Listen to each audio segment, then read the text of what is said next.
하나님의 말씀 구약성경 잠언 17장 14절입니다.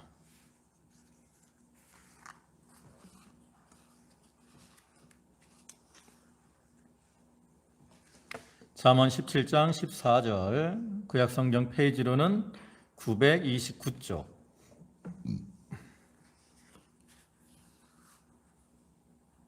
(14절부터) 끝에 28절까지 말씀입니다.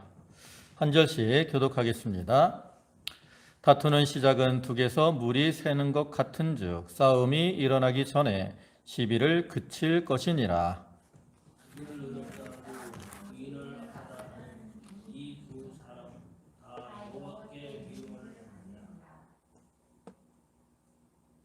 미련한 자는 무지하거늘 손에 값을 가지고 지혜를 사려 함은 어찌민고.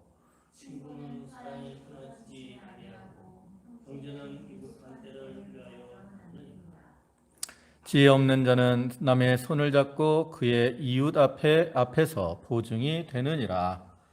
금을 좋아하는 자는 질과를 좋아하는 자요 자기 물을 높이는 자는 가견을 구하는 자다. 마음이 굽은 자는 복을 얻지 못하고 혀가 패역한 자는 재앙에 빠지느니라. 미련한 자를 갚는 자는 근심을 당하느니 미련한 자의 아비는 알기 없느니라. 마음의 즐거움은 양약이라도 심령의 근심은 뼈를 마르게 하느니라. 악인은 사람의 품에서 뇌물을 받고 재앙을 받게 하느니라. 지혜는 명철한 자 앞에 있거늘 미련한 자는 눈을 땅 끝에 두느니라. 미련한 아들은 그 아비의 근심이 되고 그 어미의 고통이 되느니라. 의인을 벌하는 것과 귀인을 정직하다고 때리는 것은 선하지 못하니라. 말을 아끼는 자는 지식이 있고 성품이 냉철한 자는 명철하다. 28절은 다 같이 봅니다. 미련한 자라도 잠잠하면 지혜로운 자로 여겨지고 그의 입술을 닫으면 슬기로운 자로 여겨지느니라. 아멘. 오늘 잠언 17장 14절부터 28절까지 말씀을 보셨는데 그 앞에 1절부터의 말씀에서는 지난주에 말씀드린 것처럼 인간관계에서 선을 행함으로 화평을 이루는 자가 참으로 슬기로운 자다. 이와 같이 교훈을 했는데 여기서는 이제 좀 반대되는 그러한 의미로서 미련한 자의 여러 가지 모습들에 대해서 교훈을 하고 있습니다. 우리가 세상에는 여러 종류의 사람이 있는데 그 중에는 지혜롭고 슬기로운 사람이 있는 반면에 또 미련하고 어리석은 사람들이 있어요. 근데 보통 사람들은 자기에 대해서 어떻게 생각을 하느냐? 대부분 사람들은 자기를 스스로 지혜롭고 슬기롭다라고 생각을 하며 살아가죠. 그러나 그들의 삶의 모습을 보면 그 사람이 과연 지혜로운 사람인지 아니면 어리석은 사람인지를 우리가 분별할 수 있습니다. 그래서 누가복음 6장 44절부터의 말씀을 보면 나무는 각각 그 열매로 아나니 가시나무에서 무화과를 또는 찔레에서 포도를 따지 못하느니라. 선한 사람은 마음에 쌓은 선에서 선을 내고 악한 자는 그 쌓은 악에서 악을 내나니 이는 마음에 가득한 것을 입으로 말함이니라 그랬어요. 이것이 열매로 그 사람을 안다라는 거죠. 그렇기 때문에 우리가 지혜로운 자로 살아가려면 어떻게 해야 되느냐? 우리 가운데 있는 미련한 모습을 버리고 지혜로운 모습으로 살아가야 한다라는 거죠. 그래서 본문에서 솔로몬이 이 여러 가지 미련하고 어리석은 자의 모습에 대해서 말하는 것은 그러한 미련하고 어리석은 모습을 버리고 지혜롭고 슬기로운 자로 살아가라 이와 같이 교훈을 하고 있는 겁니다. 그래서 우리가 이러한 솔로몬의 교훈을 따라서 날마다 자기를 잘 살피고 자기 가운데 있는 어리석고 미련한 이러한 모습들을 버리고 지혜로운 모습을 행함으로 우리의 삶을 통해서 하나님께 영광을 돌려드리는 그러한 성도들이 되도록 해야 되겠습니다. 이제 14절 보시면 다투는 시작은 둑에서 물이 새는 것 같은즉 싸움이 일어나기 전에 시비를 그칠 것이니라. 이 구절은 이웃과의 다툼을 피하고 화목을 이루어야 될 것을 권면하는 것으로서 이제 두 개 무너질 때 보면 갑자기 둘이 이렇게 무너지는 경우도 있지만 어떤 때는 이렇게 물이 작은 구멍이 나서 물이 이렇게 조금씩 새어나오다가 구멍이 커짐으로 이제 뚝이 무너지게 되는데 그와 같이 이웃과의 다툼도 그렇다라는 거죠. 처음에는 사소하고 작은 것에서 시작된 것이 나중에는 큰 싸움이 된다라는 거예요. 여기 둑이다. 이거 둑은 뭐 개역 성경에서는 방축이다라고 번역을 했는데 이렇게 물을 저장하기 위해서 쌓아둔 저수지를 가리키는. 그래서 그 저수지에 있는 뚝에 작은 구멍이 생겨서 물이 셀 때 그걸 보면 처음부터 그 구멍을 막아야지 괜찮겠지 하고 이렇게 방치하게 되면 그 구멍이 점점 커져서 둑이 무너지게 되잖아요. 그와 같이 사람 사이의 다툼도 그래요. 사소한 것에서 시작이 되지만 화해하지 아니하고 이렇게 나아가면 그것이 점점 어떻게 돼요? 사이가 멀어지고 악화가 됩니다. 그래가지고 큰 분쟁으로 발전하게 되는 거예요. 그래서 그 이전에 지혜로운 자는 이렇게 싸움이 커지기 전에 화해하는 이러한 자가 지혜롭다라는 거예요. 그래서 우리 교회 안에서도 마찬가지입니다. 우리가 어떤 문제로 인해서 이렇게 서먹서먹하는 이러한 일도 있고 또 다투게 될 만한 이러한 일들도 있는데 그때 먼저 이렇게 화해하고 그를 통해서 화평을 이루는 이러한 자들이 되어야 된다라는 거예요.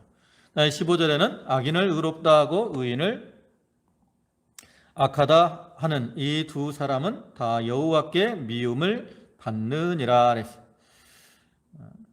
이거는 바른 판단을 해야 될 것을 나타내는 거죠. 그래서 악인을 의롭다라고 판단하는 것이나 또 의인을 악하다라고 판단하는 것은 양심을 쓰지 않고 굳게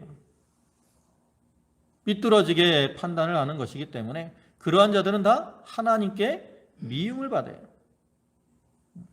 그렇기 때문에 그러한 자들이 다 미련한 자다라고 교훈하는 거죠. 우리는 가끔 사람들을 보면 어떤 자기의 이익을 위해서 올바르게 판단하지 못하고 그릇된 이러한 판단을 하는 경우가 있습니다. 그러나 이렇게 그릇된 판단을 하는 자는 뭐 일시적으로는 어떠한 이익을 얻을지는 모르지만 결과적으로는 하나님께 미움을 받게 되는 거예요. 그래서 일시적인 이익을 위해서 참 하나님께 미움을 받고 또 그로 인해서 멸망과 심판의 길을 걸어가니까 그 사람이 얼마나 참 어리석고 미련한 사람이겠습니까? 그래서 우리는 그릇된 판단을 하지 말고 늘 선한 양심을 따라서 옳다 아니다 라고 이렇게 판단할 수 있는 그러한 자들이 돼야 되는 거예요.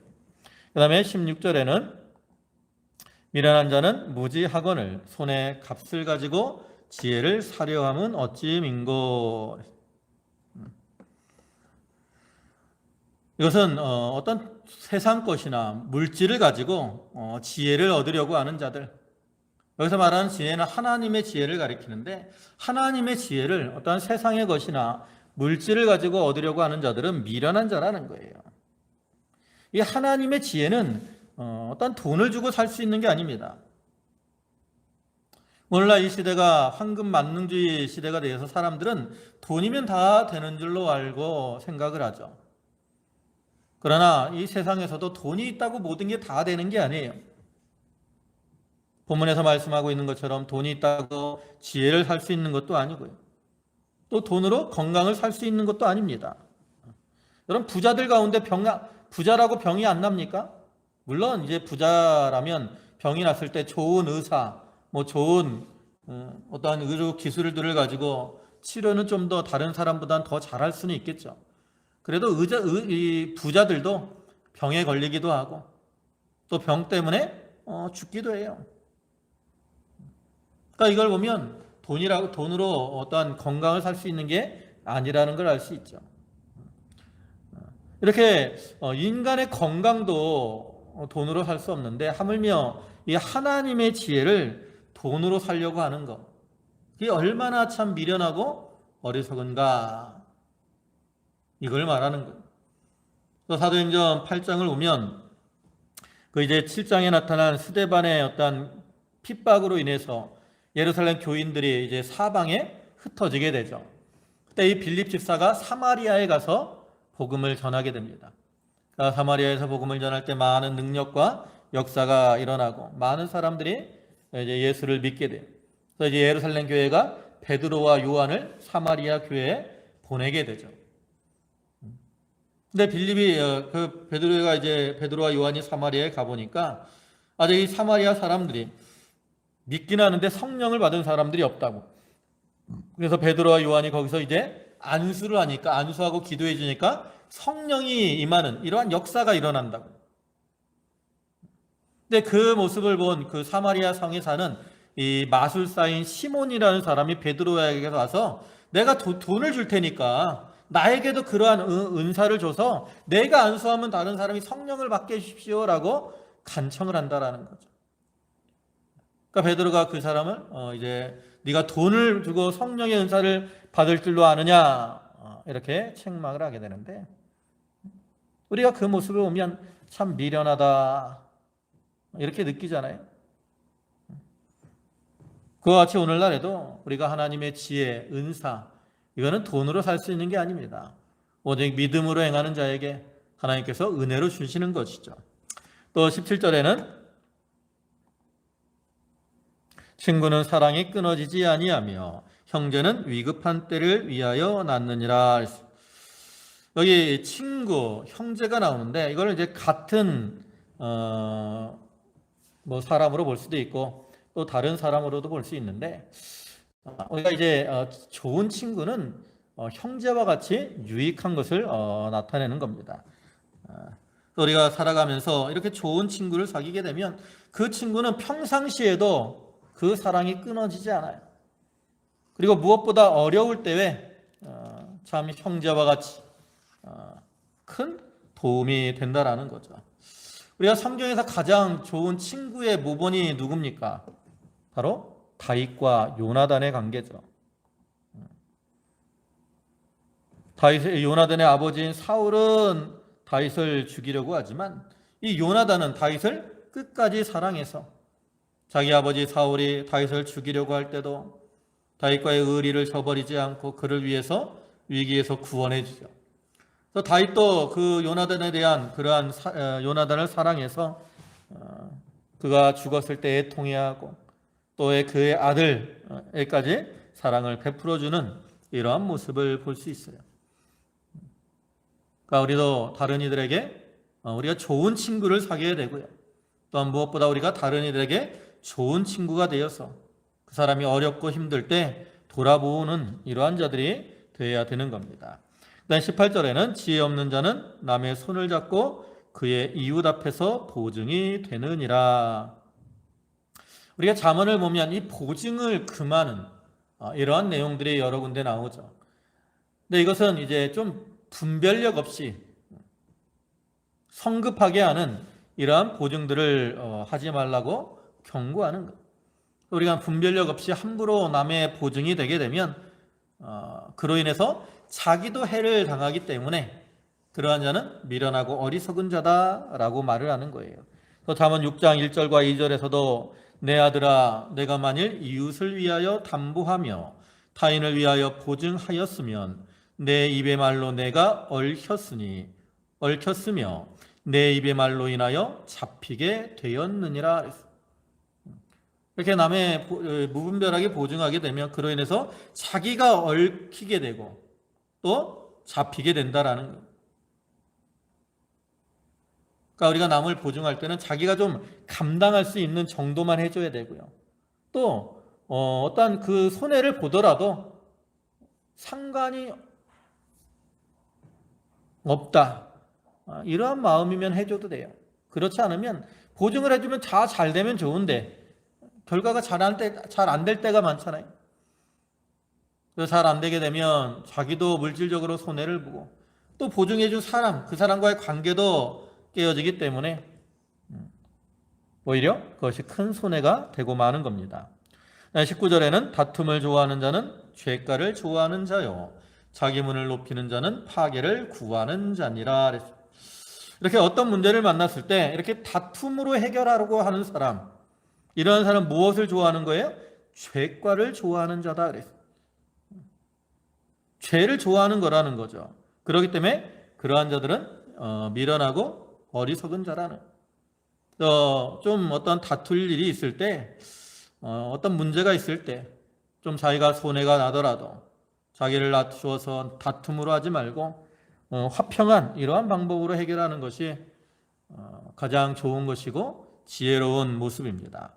또 여기 자기 문을 높이는 자 그랬는데, 여기 자기 문을 높인다는 것은 어떤 자기를 부유함을 과시하기 위해서 자기 집의 대문을 크게 세우는 것을 상징하는 건데, 비유적으로 교만한 이러한 사람을 의미하는 겁니다.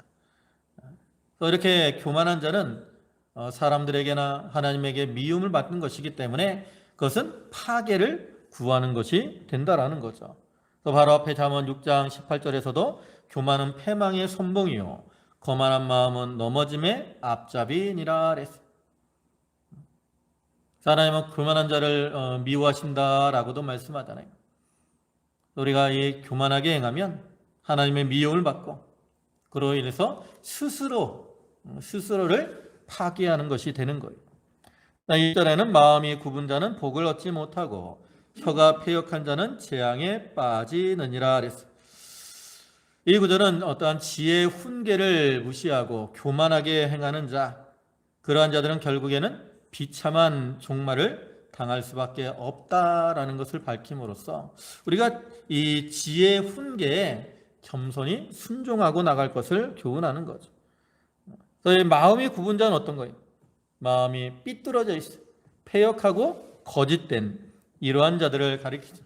근데 이 마음이 굽은 자는 그 마음만 굽은 게 아니라 마음이 굽었기 때문에 거기서 나오는 행동도 어떻게 해요? 굽어요. 그래서 이게 혀가 패역한 자 그랬는데 1차적으로 나오는 게 마음이 굽은 혀가 어떻게 나와요? 패역한 말을 한다라는 거죠. 패역한 말. 그래서 이렇게 굽은 마음에서 행하는 것은 다 삐뚤어진 그러한 것이기 때문에 결국 죄악의 길을 걸어가는 것이고 그 죄악의 길을 걸어가기 때문에 하나님이 주시는 복을 받지 못하고 오히려 재앙에 빠지게 되는. 선한 마음은 하나님께 속한 것이지만 거짓된 마음은 마귀에게 속한 것이다 라고 말을 하잖아요. 우리는 1차적으로 우리 마음에 있는 이 굽은 거, 거짓된 마음, 이런 것들을 버려야 되고요. 또 그를 통해서 굽은 길이 아닌 바른 길을 걸어가도록 힘을 써야 됩니다. 21절에는 미련한 자를 낳는 자는 근심을 당하나니 미련한 자의 아비는 낙이 없느니라 그랬어요. 고대 이스라엘뿐만 아니라 중동에서는 이 후손의 번성은 큰 축복입니다. 또한 동시에 영광스러운 그러한 일로 여겨지죠. 반면에 이 미련한 후손을 둔 자는 큰 수치를 당하게 되는 거예요. 그래서 이 본 구절은 그러한 사상을 반영하는 것으로서 여기 우리 성경에서 여기 둘 다 앞에도 미련한 자, 뒤에도 미련한 자 이렇게 번역을 했는데 그 히브리 원어는 좀 다른 단어를 썼습니다. 그래서 앞에 미련한 자는 캐실이라는 단어를 썼는데 자기 교만에 빠진 자를 가리키고요. 그 다음에 뒤에 나온 이 미련한 자는 나발이라는 단어를 썼어요. 그래서 참 지혜를 얻지 못한 어리석은 이러한 자를 의미합니다. 그러니까 결국 어리석고 미련하게 행하는 자는 부모에게 근심을 주고 고통을 주고 그러한 자로 인해서 부모가 인생의 즐거움을 빼앗기게 된다라는 거죠. 우리는 이 부모에게 어떤 근심을 주는 자녀가 아니라 기쁨을 주는 자녀가 되기 위해서 좀 지혜롭게 행해야 되는 거죠. 22절에는 마음의 즐거움은 양약이라도 심령의 근심은 뼈를 마르게 하느니라. 여기서는 이제 마음이 평안하고 어떠한 즐거운 마음을 유지하는 것이 우리가 영적으로도 유익하지만 육체적으로도 큰 유익이 됨을 교훈을 하죠.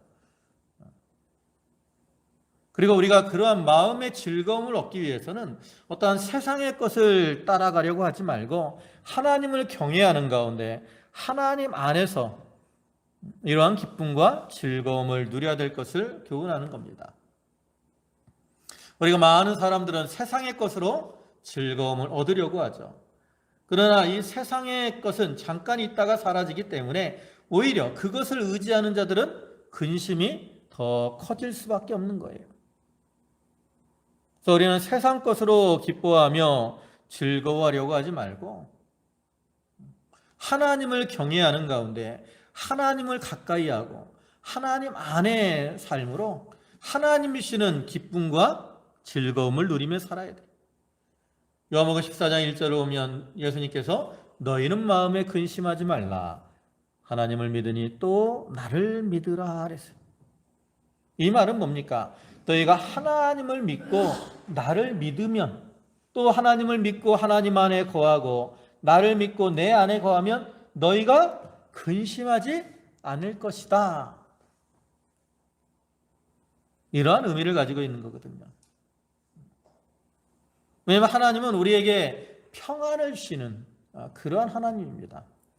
우리가 이 구약 성경을 보면 하나님은 뭐 산성이 되시고 방패가 되시고 만세 반석이 되시고 우리의 보장이 되시고 이러한 우리의 견고한 피난처가 되신다라는 것을 여러 곳에서 말씀하잖아요. 특히 시편에서 이제 그러한 내용들을 우리가 많이 볼 수 있는데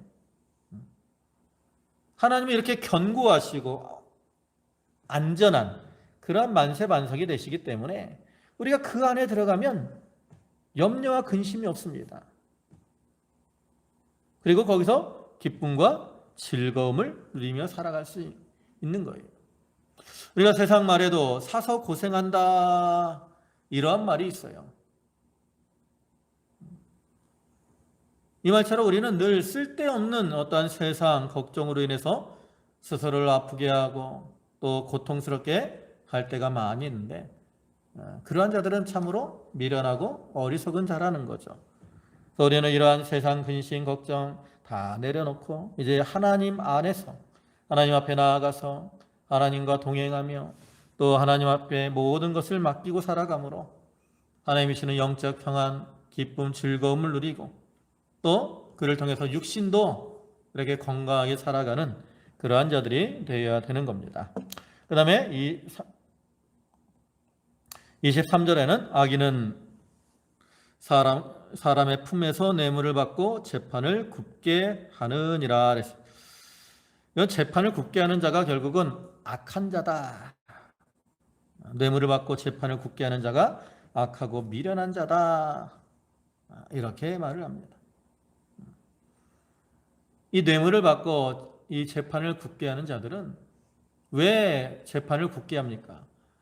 어떤 자기의 일시적인 물질적인 이익을 위해서 뇌물을 받고 재판을 굽게 하는 거죠. 그러나 이렇게 뇌물을 받고 재판을 굽게 하면 자기 마음도 사실은 편하지 않을 때가 많죠. 마음에 이러한 염려가 들어올 때도 많이 있고요. 무엇보다 하나님께서 그러한 자들을 미워하셔요. 그래서 이렇게 그릇된 재판을 하는 자는 결국 하나님의 심판을 당할 수밖에 없는 거죠. 그렇기 때문에 그들은 참으로 미련하고 어리석은 자들이 아닐 수 없습니다. 또 24절에는 지혜는 명철한 자 앞에 있거늘 미련한 자는 눈을 땅끝에 두느니라. 이것은 지혜에 대한 명철한 자와 미련한 자의 어떠한 태도를 대비해서 보여주는데 영적으로 우리가 어디에 소망을 두고 살아가느냐 이를 통해서 우리가 지혜로운 자와 미련한 자를 알 수 있다라는 거죠. 여기 지혜는 명철한 자 앞에 있다 그랬어요. 그러니까 이 명철한 자는 하나님이 자기와 함께 하심을 깨닫고 하나님을 바라보고 하나님께 소망을 두고 또 세상의 것이 아닌 신령한 하늘나라의 것에 소망을 두고 살아간다라는 거예요. 반면에 이 미련한 자는 눈을 어디에 줘요? 땅 끝에 두는 거예요. 이 미련한 자들은 하늘의 것보다 땅의 것에 눈을 두고 살아갑니다. 하나님을 바라보기보다는 세상을 바라보며 살아가요.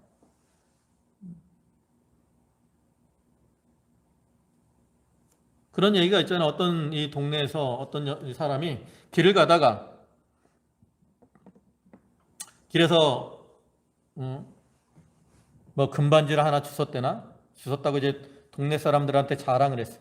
야, 내가 걸어가다가 이 금반지를 주웠어. 그러니까 그 동네 사람들이 며칠 동안 다 땅만 쳐다보고 걸어 다녔다는 거예요. 땅만.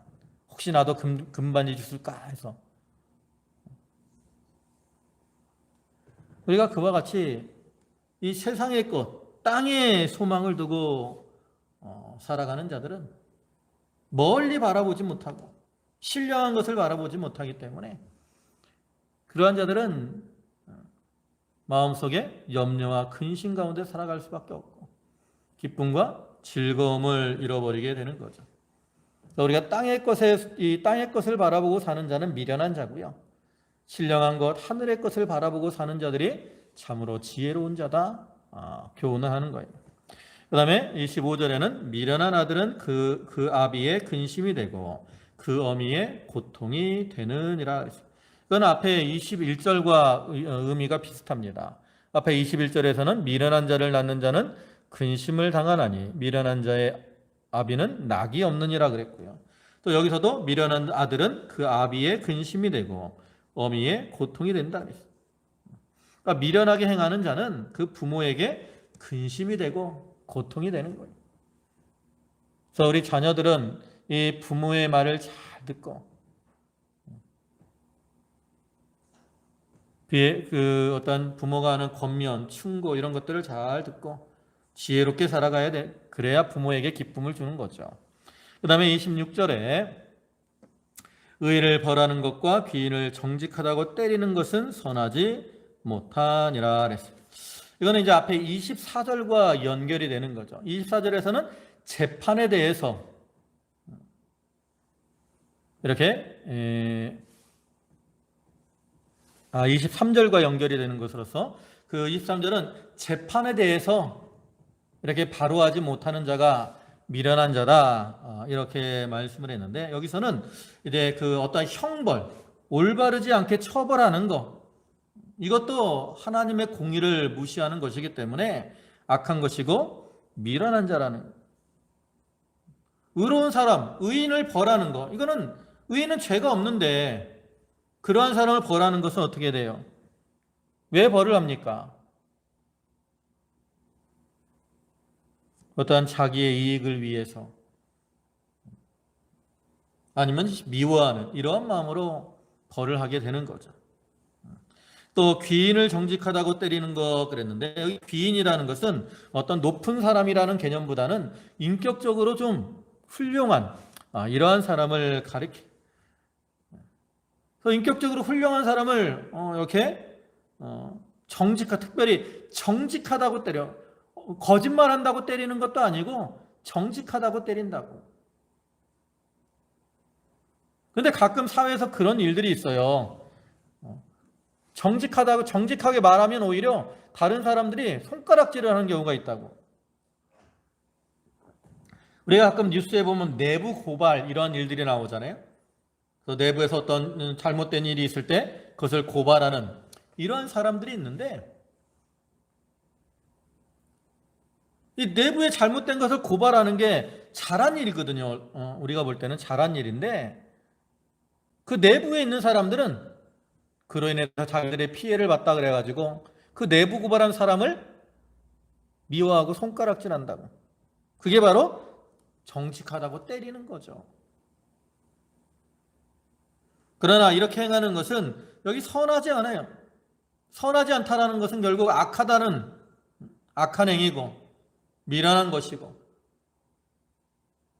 그렇기 때문에 결국 그들은 하나님 앞에 심판을 당할 수밖에 없는 겁니다. 27절에는 말을 아끼는 자는 지식이 있고 성품이 냉철한 자는 명철하니라. 여기서는 어떠한 쓸데없는 말을 삼갈 것을 권고하는 거죠. 말을 아낀다는 것은 남들이 오해하기 쉬운 이러한 쓸데없는 말을 삼가야 될 것을 교훈하는 거예요. 그러니까 우리가 어떤 다른 사람에게 말을 들었을 때 그에 대해서 성급하게 말하지 말고 이렇게 좀 냉철하게 판단을 해서 우리가 성경은 듣기는 속히 하고 말하기는 더디하라 이와 같이 말하잖아요. 그와 같이 이렇게 좀 말을 더디하는 자, 이러한 자가 되어야 된다래요. 그러한 자가 지혜로운 자라는 거죠. 이걸 그러면 반대로 해석하면 뭡니까? 마음이 조급한 가운데 말을 함부로 하는 자는 미련한 자다, 이러한 의미도 있죠. 하나님이 왜 우리에게, 인간에게 입을 하나를 주시고 귀는 두 개를 주셨을까? 대부분 그러잖아요. 말하는 것보다 듣는 거를 두 배로 해라, 최소한.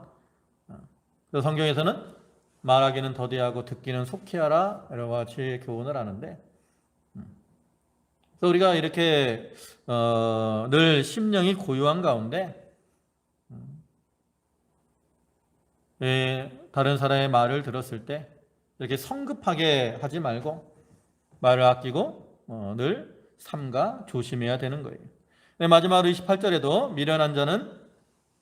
미련한 자라도 잠잠하면 지혜로운 자로 여겨지고 그의 입술을 닫으면 슬기로운 자로 여겨지느니라. 이것도 이제 앞절의 말씀과 이어서 어떤 신중한 언어 생활을 권하는 거죠. 그래서 이 미련한 자는 어떤 다양한 분야에 대해서 자기의 생각을 말함으로 자기의 지식을 자랑하려고 하지만 우리가 보통 말을 많이 하다 보면 어떤 일이 일어납니까? 자기의 무지를 드러내는 경우가 많이 있죠.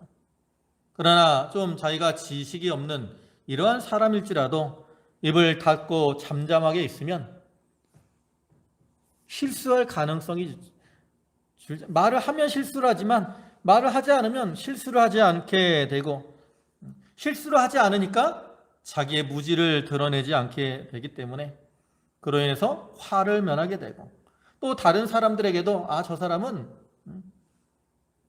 지혜로운 사람이다라고 인식이 되고 그로 인해서 멸시를 당하지 않게 된다라는 거예요. 우리가 이 사람은 다 그래. 누구나 다 부족하기 때문에 말을 많이 하다 보면 실수를 하는 경우가 많이 있습니다. 우리가 가끔 뉴스 보면 정치인들 말 한마디 때문에 참 많은 굴욕을 당하는 걸 볼 수 있죠. 전에 비가 많이 와서 이렇게 큰 피해를 당해가지고 국회의원들이 이제 그 피해 당한 사람들을 이제 이렇게 뭐 도와준다고 이렇게 갔는데 어떤 국회의원이 비가 좀 왔으면 좋겠다. 그림이 잘 나오게 이런 말 했다 그랬잖아요. 다른 사람들 비 때문에 피해 당하고 고통 당하고 있는데 자기네 뉴스에 잘 나오기를 원한다고 비가 왔으면 좋겠다고 말하니 얼마나 남들이 손가락질 하겠습니까? 그래서 이제 그 당도 욕 먹고 그 사람도 욕을 먹었잖아요. 뭐 그뿐만 아니에요. 우리가 이제 여러분들이 많이 보셨겠지만 뉴스에서 그 정치인들 말 때문에 참 어려움 당하는 사람들이 많아요. 또 이 정치인들은 그 상대방의 말 한마디 그 꼬투리 잡는 경우가 많잖아요. 그래서 그런 꼬투리를 잡히지 않고 실수를 하지 않으려면 말을 이렇게 입술을 닫고 좀 잠잠하게 있는 게 그것이 오히려 지혜로운 자이고 유익한 자다. 이와 같이 교훈을 합니다. 하나님께서는 우리가 한 말을 가지고 우리를 심판하신다 그랬습니다. 마태복음 12장 36절 보면 내가 너희에게 이르노니 사람이 무슨 무익한 말을 하든지 심판날에 이에 대하여 신문을 받으리니 내 말로 의롭다함을 받고 내 말로 정죄함을 받으리라. 여호와 하나님 우리가 한 말을 가지고 우리를 심판하시는 그러한 하나님입니다. 우리는 자기의 입술을 잘 단속하고 또 이렇게 잠잠한 가운데 제어함으로 슬기로운 이러한 자로 살아가야 되는 거예요. 자, 여기 본문을 보면 이 솔로몬이 미련한 자의 여러 가지 모습들에 대해서 교훈을 합니다.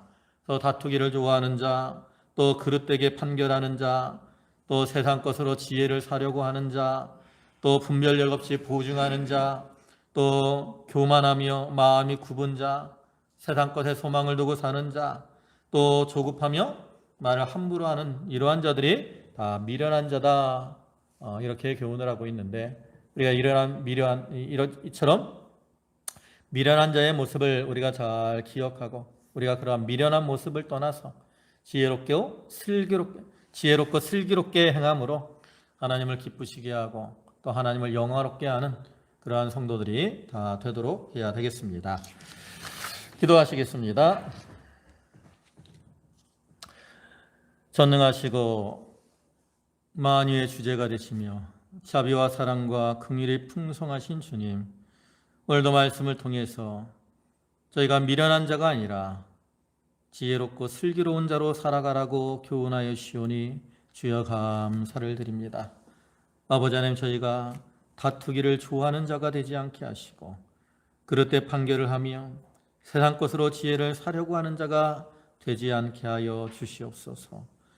또 교만하며 마음이 굽은 자로 행하지 않게 하시고 세상의 것에 소망을 두지 않게 하시고 또 조급하며 말을 함부로 함으로 다른 사람을 아프게 하는 그러한 자들이 되지 않게 도와주시옵소서. 우리가 모든 면에 참 하나님이시는 지혜를 받아서 하나님께 소망을 두고 또 하나님과 동행함으로 우리의 심령의 기쁨이 충만케 하시고 평안이 넘치는 삶을 살아가게 해주시옵소서. 아버지 하나님, 하나님께서 저희 성도들 한 사람 한 사람을 기억해 주시고 저들의 처지와 형편을 다 아시는 주님께서 그 마음의 근심과 걱정을 다 제어해 주시고 주님 안에서 평안케 하시고 주님 안에서 소망이 넘치는 또 위로가 넘치는 삶을 살게 해 주시옵소서. 또한 특별히 육신적으로 연약한 성도들에게 하나님이 능력의 손으로 안수하셔서 그 연약함을 이기게 하시고 회복되게 하셔서 하나님의 주는 힘으로 더욱 하나님과 동행하는 삶을 살아갈 수 있도록 은총을 내려 주시옵소서. 모든 것을 주님께 의탁하옵고 예수님의 이름으로 기도 올리옵나이다. 아멘.